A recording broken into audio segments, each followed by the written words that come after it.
Good morning, everyone. It's my great pleasure and privilege on behalf of Sri Balaji University, Pune, to welcome you all to this special occasion. I, student manager Khushi Soni of Balaji Institute of International Business, interning at State Bank of India, feel truly honored to introduce our esteemed speaker, Brigadier Rajesh Bhaskar, Sena Medal Sir. Commissioned into Dogra Regiment in 1993. Brigadier Bhaskar later commanded both 9 Dogra and was founding commanding officer of 20 Dogra, two elite army units.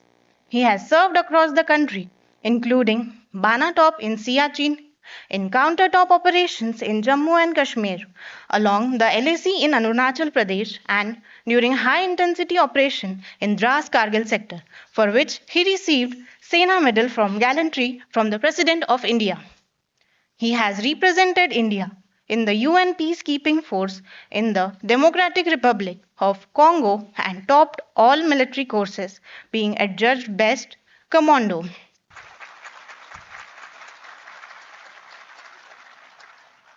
A scholar warrior, he has integrated emerging tech into strategic planning and authored four acclaimed books on intelligence and geopolitics.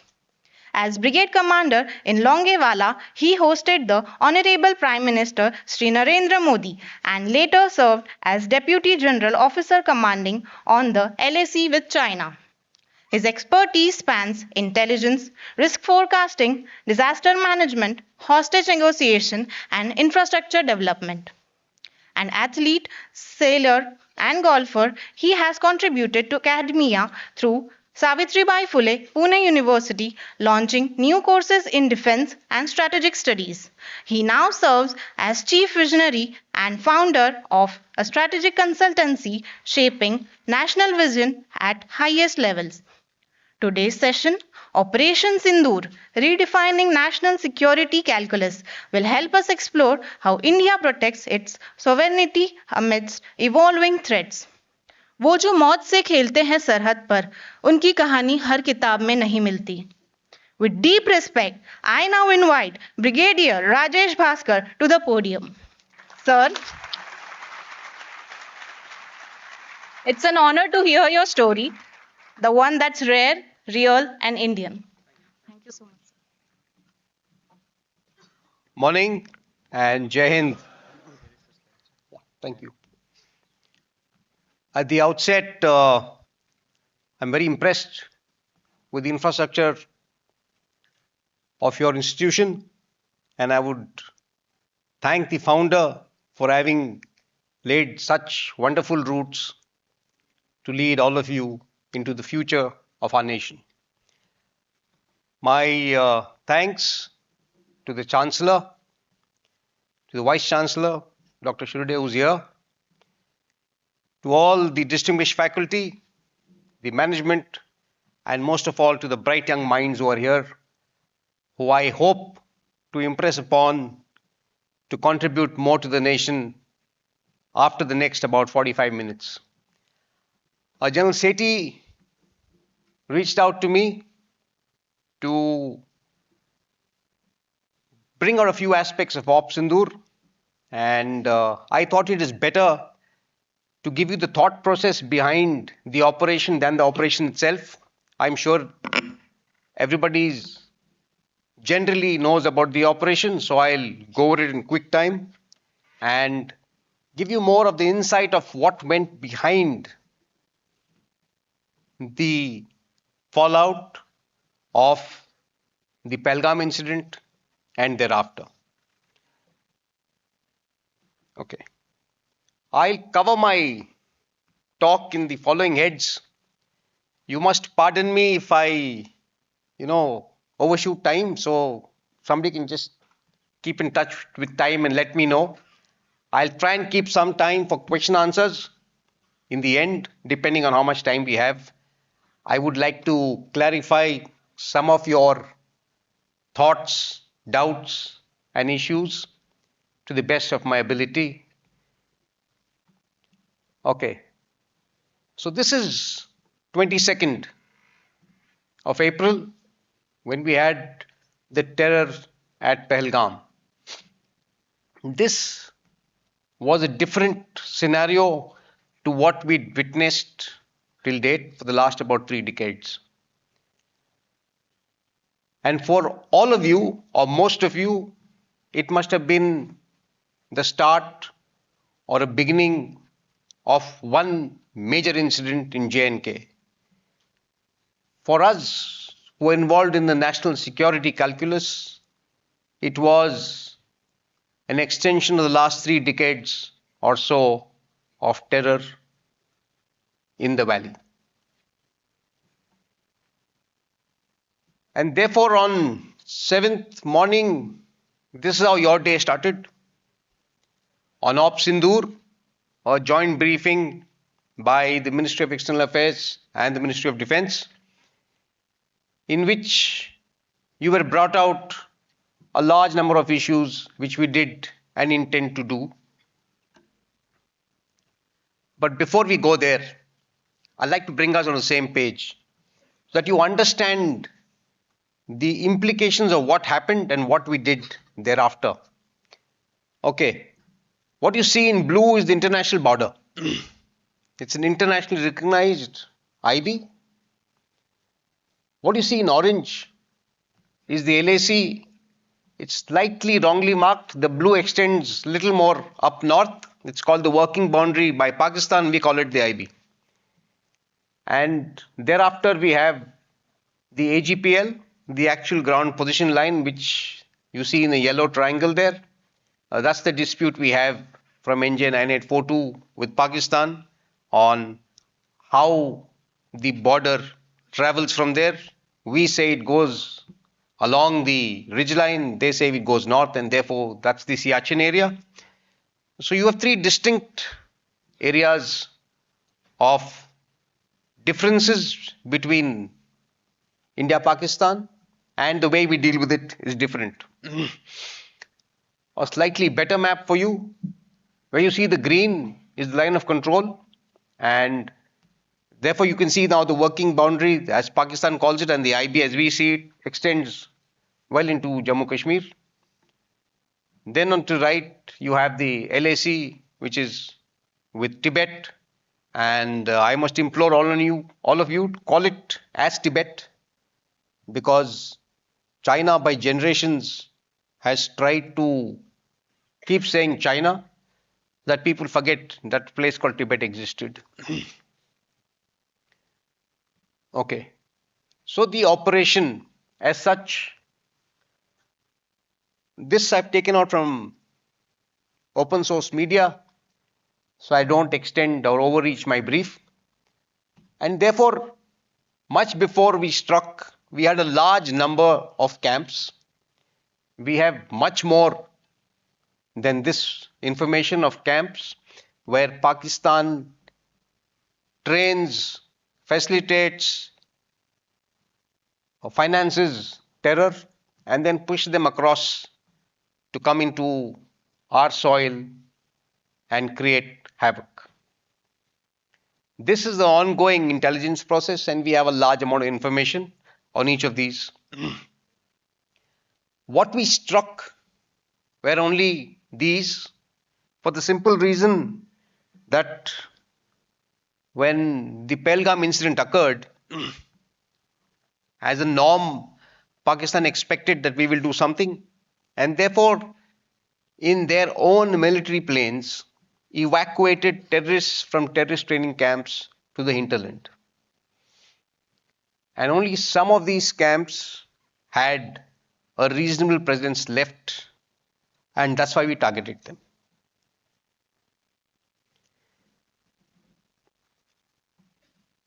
You must note that before this, all our actions were restricted to the line of control and not beyond. In this operation, we extended to the IB. Now, that's a major implication which I don't know if you realize. Operations across the IB are considered to be an act of war. Operations by the Air Force are considered to be an act of war. And therefore, we upped the ante this time and struck at least 2 major camps across the international border. These are photographs. I'll just run through them. I'm sure you've gone through enough of these. And there are some of them are satellite images. And with Google Maps, I'm sure all of you are familiar with satellite images. You know what's happening and what you must have heard the whole theater play out on these issues.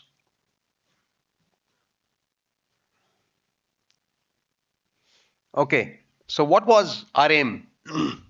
At the outset, our aim was to hit the terror infrastructure. And we stated it as such.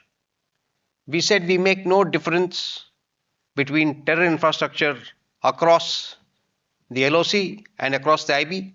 Terror is terror and we'll attack it wherever we are, wherever they are. 1. 2, we used precision munitions to minimize or not cause any collateral damage and civilian casualties. And the message was very clear. We said, this is what we want to do. And if you are good with it, we'll stop here. We want no escalation. And we left it there. Any reasonable sovereign country who professes that they do not support terror would have thanked us for removing a lot of terror installations in their own territory, which isn't the case with Pakistan. So that was the strategic thought that went behind. 1, terror has no boundaries. What I wanted to impress upon was, so far we've been hitting terrorist infrastructure. The actual handlers or the planners of the entire terror infrastructure were not targeted at all. So they didn't give a damn. Pardon my language.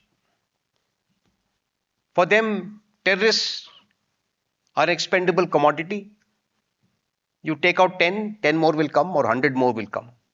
And therefore, there was no cost to pay by the actual perpetrators of the terror. That is the Pakistani military. And therefore, we decided at some point in time, they should bear the consequences of their planning. They should pay the price and must feel the pinch. Because if they don't, they will continue doing what they did for the last 3 decades. And therefore, they targeted religious places, they targeted all kinds of infrastructure we have this side. We targeted only terror infrastructure, but we didn't differentiate between the line of control and the international boundary. I've already brought this point out that the planners must suffer as much as the perpetrators. The perpetrators are just puppets. The strings are held by the planners, and that's where we wanted to hurt them.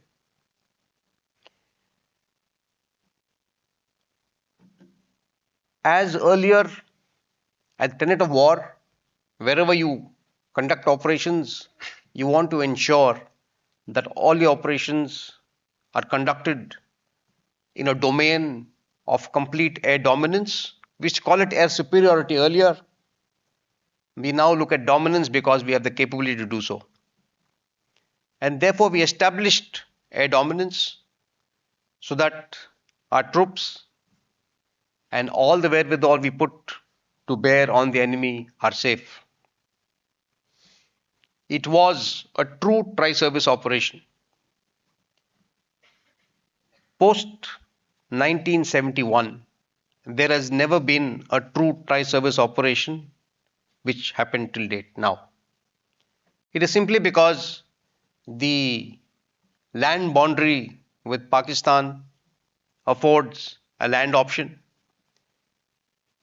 It affords an air option, but air is an escalatory method. I told you, use of air force is akin to declaring a war. And use of navy is a strategic force from the coast is, of course, a much larger escalatory issue than the air force itself. But this time, we decided it will be a tri-service operation, and we dealt with it as such. So what do we do? We have now redefined the rules of warfare.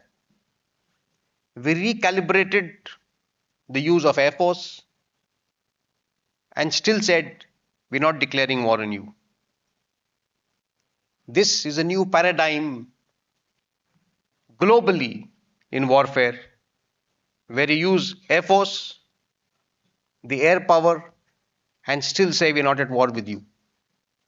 We have rewritten the rules of war. We used threats in being. Threats in being is an army term or a defense term where you know that if I do an action A, there are consequences of people standing here. If I do an action B, there are further consequences of people standing elsewhere. And therefore, you are warned by the sheer deterrence of that threat not to take action. And that is what we did. We poised our navy, we poised our air force, we poised our missile force, we poised the land force. And they were all ready to move in.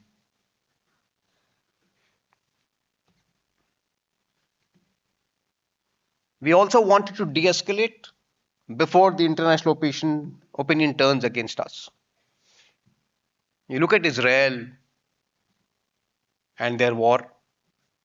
When they had a terror attack, everybody supported Israel. And then down the line, you had demonstrations across the globe against the operations by Israel. So that is how human psychology works. And we wanted to finish it before the international opinion turns against the tide. And therefore, we used a large amount of imagery of Pahalgam. If you notice, a large number of places you will find the poor widow sitting alone in the grass fields of Pahalgam with her dead, slain husband right next to her. We had to play on the minds of the global narratives makers to ensure that the force was with us till we wanted to. What did Pakistan do instead of saying thank you for removing our terror infrastructure? They attacked our military establishments. They used missiles, they used drones, they used a large number of issues that they had. And we had a very effective integrated air defense, both the army and the air force with the missile force. We prevented almost all of their incursions. And I try to list out from north to south the major installations that they tried. This is across the entire LAC and the IB. Bhuj is in Gujarat. Avantipura is north of Srinagar. And that's the length and breadth of their attempt to hit our civilian and military infrastructure.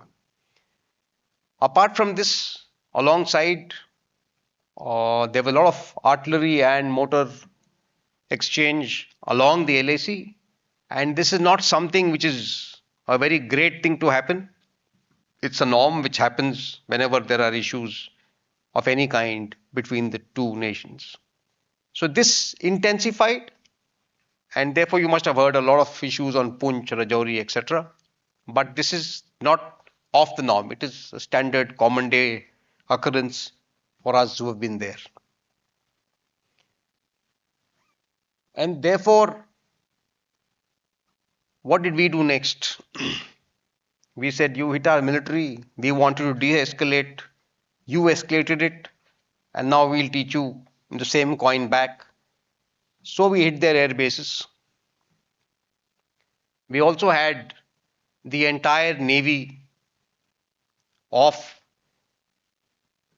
our Western Front sighted strategically to tell them that, friend, you don't stand a chance. And that was a telling blow because we hit deep inside Pakistan. They never expected us because all along for the last 3 decades and plus, we've been saying we'll restrict to the LAC, will not cross. Even in Dras Kargil, our own terms of reference were not to cross the line of control. We did all operations this side of the line of control. We could have very well crossed it, but we didn't. They expected us to maintain that. We didn't. Just to give you a comparison of what we hit and the geography of Pakistan, if you look at Pakistan, is there a laser pointer here? Okay. If you look at Pakistan, this is the main river, and therefore the inhabitation is here. This is all Sindh and Balochistan, nothing much there. So if you see what we hit the entirety of Pakistan in its bases.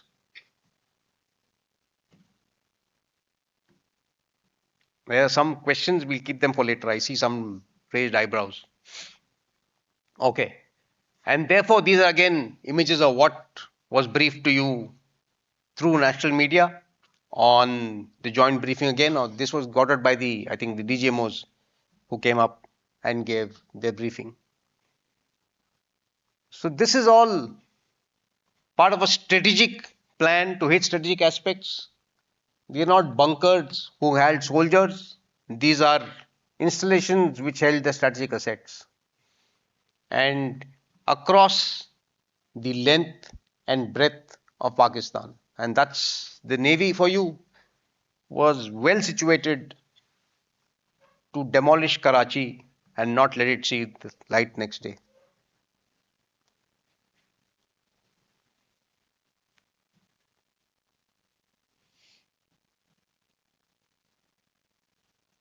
Okay.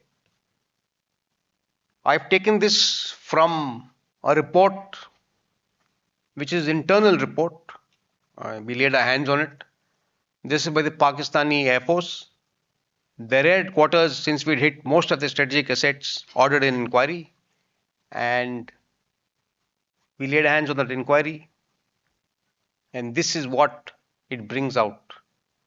Apart from what I showed you in the previous slide of what we hit, these are also the damages that their own report has brought out.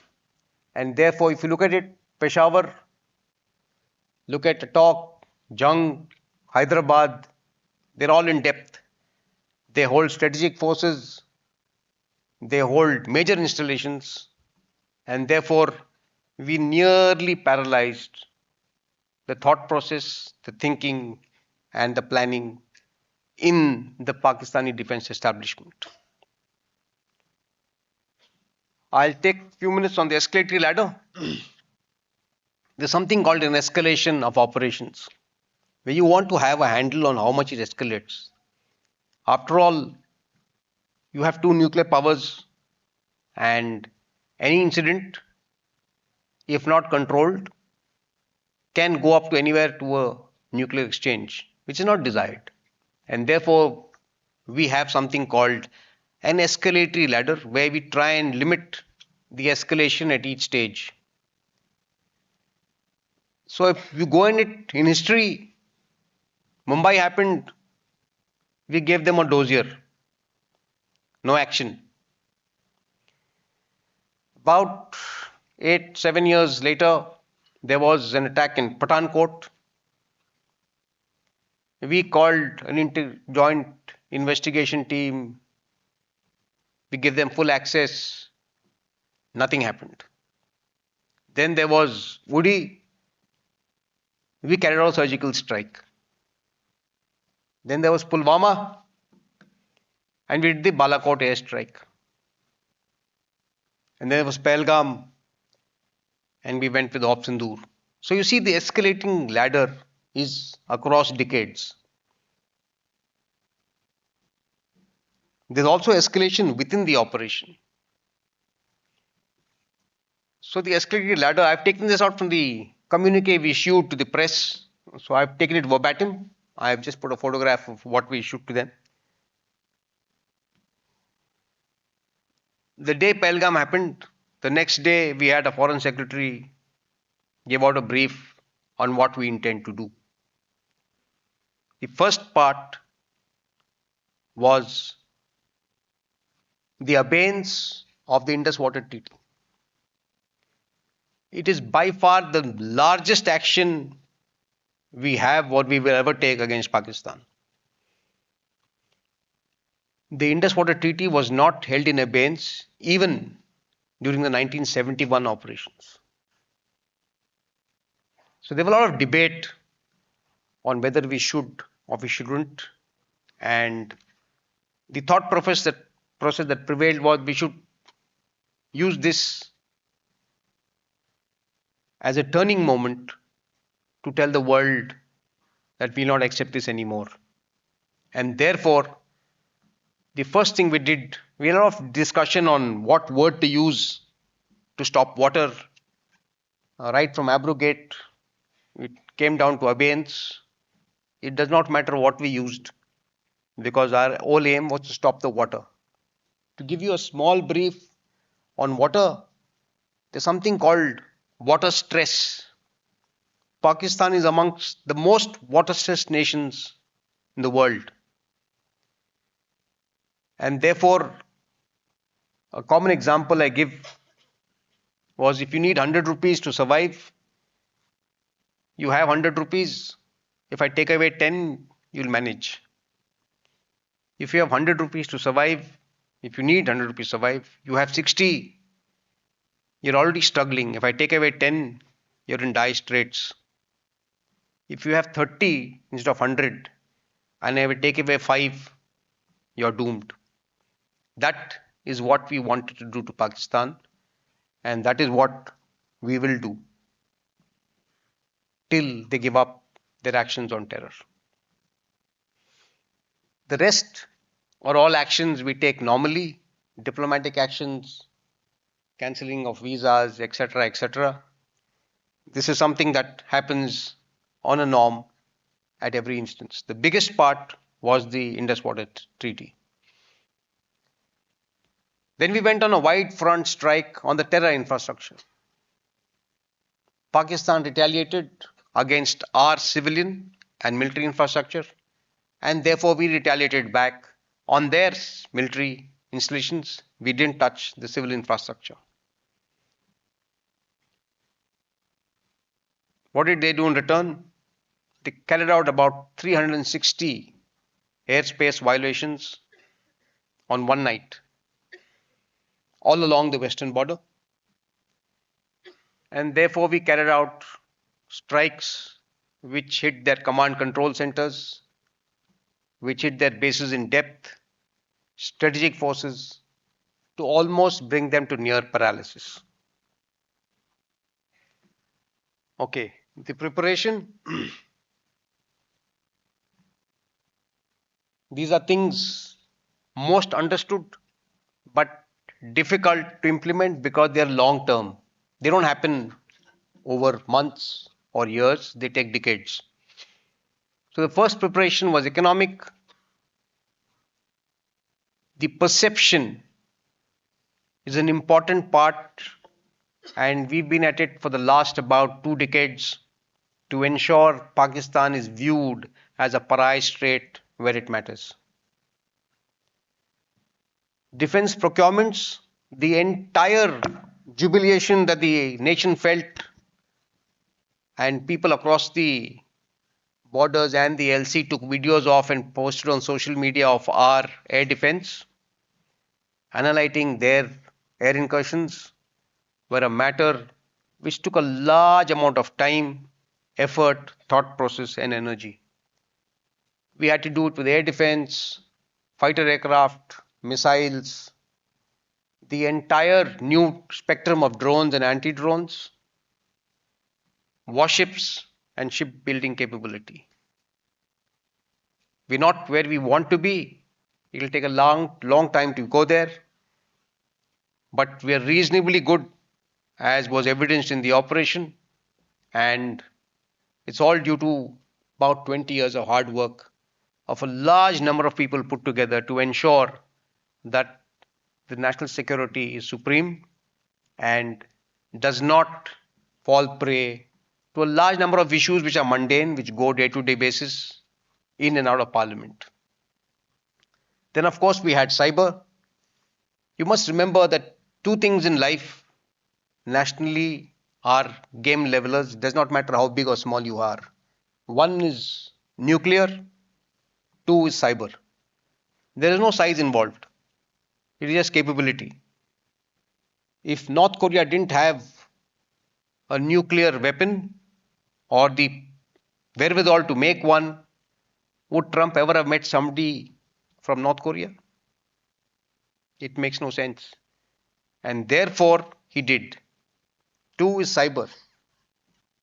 The capability resides within your laptops, within a few servers, within your mobiles.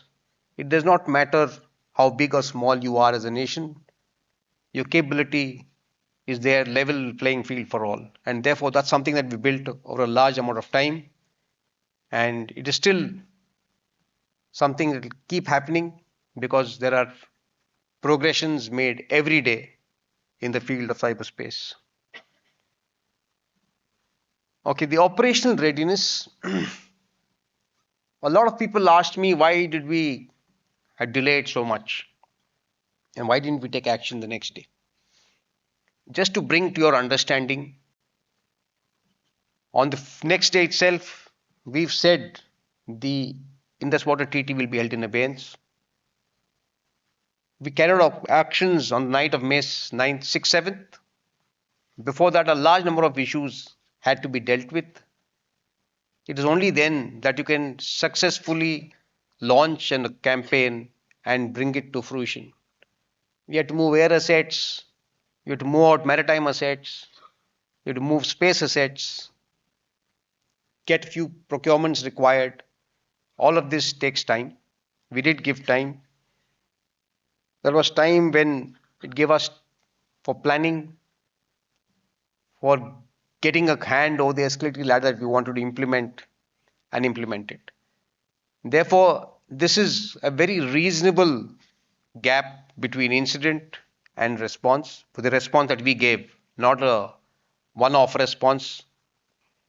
And if you look at it, the operation of 1971 was delayed by 6 to 8 months to ensure success. That's preparation time that is always required. We progress from those days now. Maybe a week, 10 days is what we want to prepare ourselves. Shaping international opinion. Prior to the incident, I've already brought out, it's been a 2-decade-long effort. On occurrence, if you've read the newspapers, you will find a large number of people did go out, led by our very vocal and effective foreign minister, who shaped international opinion in our favor even before we did anything. It is something very, very important to do to get people on your side before you actually take out punitive action. During the operation, short-lived operation, but we did continue it, and post it's still happening. You've seen those teams go out to various countries led by very wonderful speakers who put a point of view across and held back a lot of narrative spewing media, journalists in their own field to tell them why we did what we did, why we are right in what we did, and what we will do. So what is the new normal? The new normal is no water to Pakistan. Right from when the Indus Valley flowed, into the Indus River, there has been no denial of water to Pakistan. It happened only now. It's an absolutely new normal and has raised the bar so high, very difficult to raise it further in this field at least. Our diplomatic actions were a notch above what we usually take in any incident. We've stopped trade. We've hit the entire terror infrastructure without a thought of its visit across the LOC or the international border.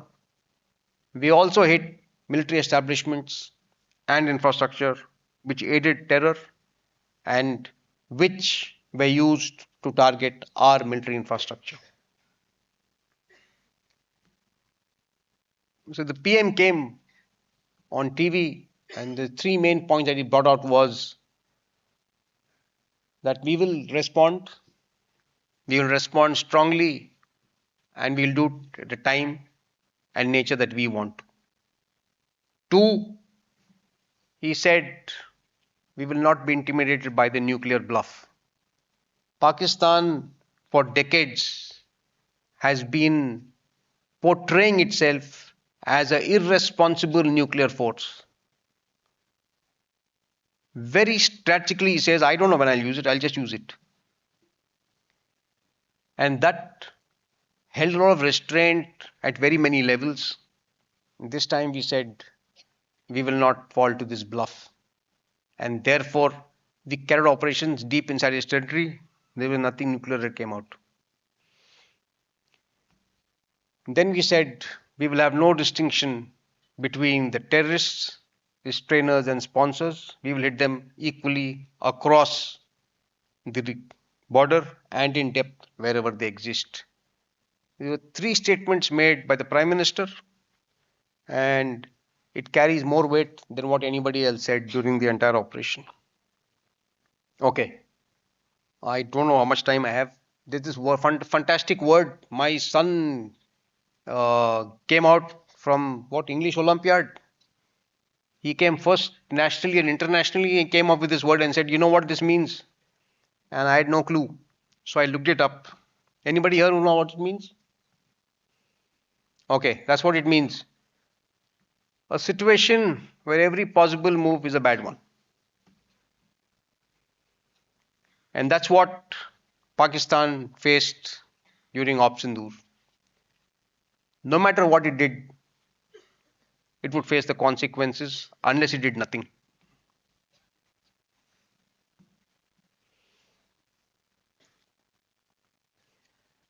So operationally, what is the new normal? We've said we will use a high impact to get the outcomes that we want. We will calibrate our deterrence and tell them that we have the deterrence. This is what we intend doing in case you do anything else. We targeted the will of the enemy, and that's why he was paralyzed. We held it within what is called a responsible force, where we dominated the escalatory space. We enforced the consequences of every action he took, and then we displayed restraint and said, this is enough, we're not doing any more. There's something very important. If you've seen wars across, you will find there is no end to it. 20 years of the Afghan war, another 20 years of Vietnam, 8 years, almost 9 years of Iraq. We had a long US Kuwait, a small nation, Gulf War. The Ukraine war, people kept saying it will happen in 2 weeks, 3 weeks. It's 3.5 years now. And we finished operations in 88 hours. That is an achievement the whole world is wondering how. It's called end state dynamics. And therefore, we act to conclude, we don't act to prolong. As students of business, you must realize every act of war has impacts across the spectrum of the nation. And the other way around is also true. If you don't have the security, you will not have the potential to carry out economic activity. You have enough evidences across the earth now to see that it is a fact that when you're at war, your economy goes for a tailspin down. So there are some scenarios that I will point out to, and I would request you to read further. Is the nexus between Pakistan and China very, very prominent? I've given you some of the points here. I don't think we have the time to go to them. Each of them is a day's lecture, I would say. Support by Turkey, and Turkey is facing the blunt of what it did then, now.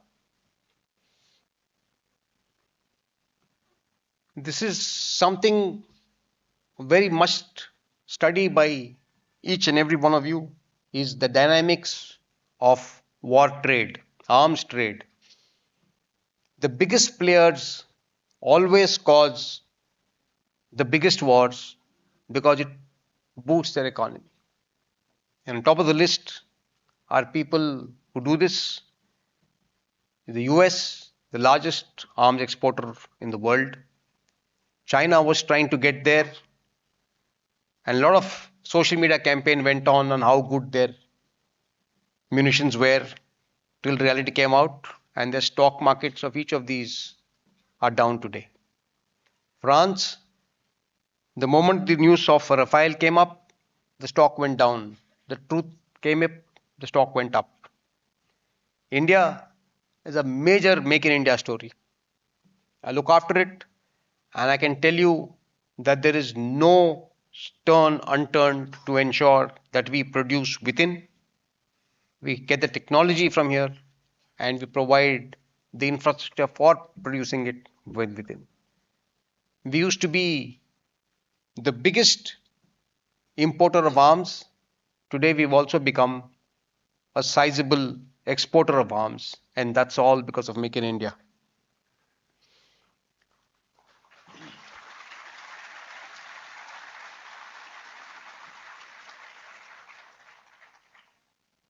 A lot of people asked me, what can we do in such times? And therefore I brought a few slides for you. Does this play? Okay, I think it'll start playing. This is Operation Spiderweb, which Ukraine carried out against Russia. You see those planes? They're all strategic bombers located 3,000-4,000 kilometers inside Russia. And each of them is being taken off by a drone. Why the planes were outside? It's a matter of international convention. All such strategic bombers are supposed to be outside so you can know their movement, so that you ensure that transparency is maintained in terms of war. But then Ukraine chose to hit them, and it was 4,000 kilometers inside Russian territory. Okay. And what you see on top are those drones. You can see those drones flying out here. You see these drones. Okay, each of these have been taken out. Okay. You can also see a large number of people being caught almost on a daily, weekly basis. Some of them are intentional. Most of them are unintentional. They get caught in a web. They don't know how to get off. That includes our own officials who go outside, includes students, includes anybody across the spectrum who can provide any information of any kind.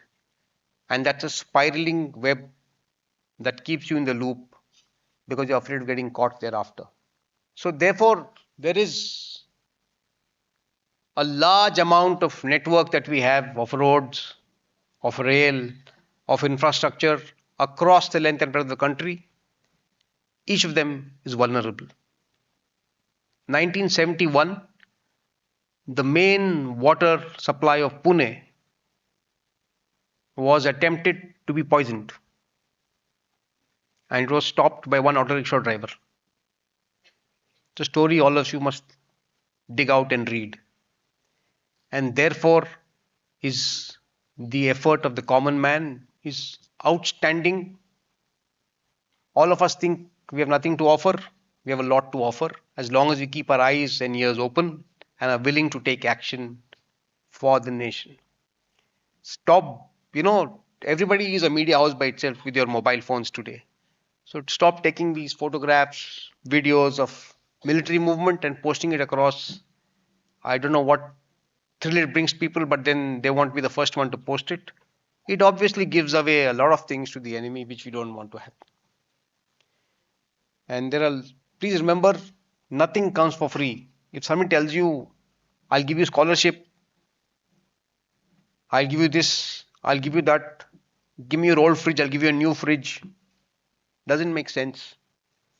So you must be aware that you're getting trapped into something. He'll give you 500 rupees or 5,000 rupees or 50,000 rupees and he'll extract a large amount of stuff from you, which is going to be detrimental to you, the society, and the nation. Okay, I think I have felt exactly on time.